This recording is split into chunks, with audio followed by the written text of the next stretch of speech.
Have you got a neat and tidy background in your videos? This is something that I'm going to be going through in today's video.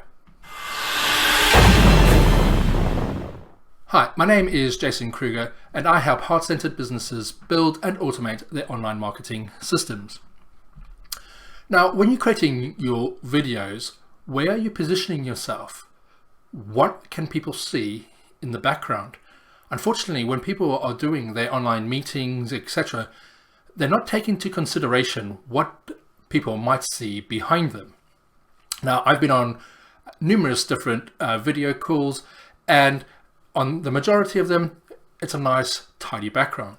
But there have been the odd occasion where you can see a lot of clutter, dirty dishes, maybe even their laundry. It's not something that you really want everyone to see on the video, because depending on what you're using that video for, a lot of people might see it. So when you're creating your videos, make sure that you take a few moments to see what's behind you. Now, in this setting, I've created my own proper background. I'm not using green screen. This is a proper background where I've put in a lot more personality into it. I'm originally from South Africa, so I have got African paintings, etc. I used to really like my Technic Lego growing up, so I have a few models that I created when I was between 10 and 12 years old. So I've put in a bit more personality into my background, but that's also because I'm creating a lot more video.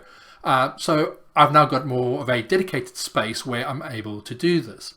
If you don't have a dedicated space to do the videos and you're only going to be doing the odd Zoom calls, then just make sure that you've got a nice clean background so that people aren't seeing literally your dirty washing. So if you enjoyed that little tip, please look to subscribe to the channel and hit on the notification bell so that you get notified when I next post a video. And hopefully you've seen some of my other video tips as well.